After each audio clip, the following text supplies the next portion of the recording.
you are not invisible.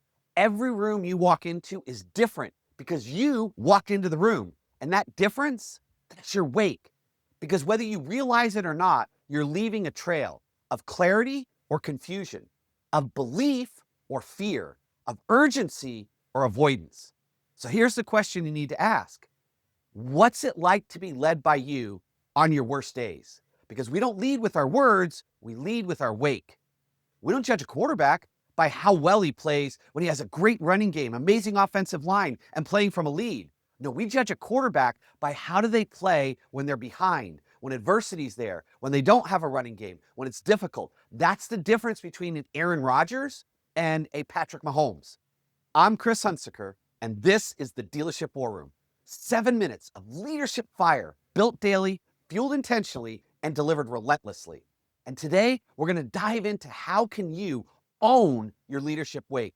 Because once you own that wake, you don't just own the room, you own the entire business. Leadership is not just what you do, it's how people feel after you're gone. Think of a boat moving across a lake. What follows it? A wake. And it determines everything that comes behind, whether it's calm or it's chaotic. And the same is true for you. You see your leadership wake in the way that your team communicates, in how do they behave or what do they do after you're gone? What do they assume when they're under pressure? And what are they fear or what are they afraid to bring up to you? That is your leadership wake. And here's the kicker. Most leaders evaluate themselves by their intentions, but elite leaders, they evaluate themselves by the leadership wake they leave behind. See, every day, you're going to have to look at how am I going to judge myself and how am I going to judge my team? And mediocre or average leaders judge themselves by their intention and their team by their results because they're holding them accountable. But elite leaders, they judge themselves by their results and their team by their intentions. The mood of the room, energy of the day, the tone of the team, it all echoes from you.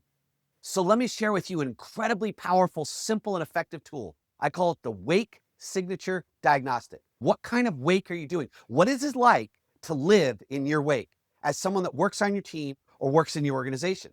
So question number one, when you walk into the room, did you charge the room or did you drain it of energy?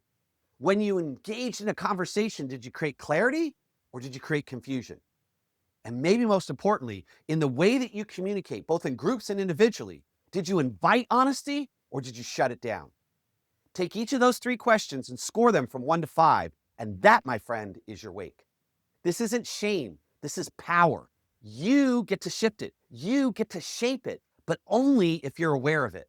Brick, flame, no 0 days. And today, check your wake.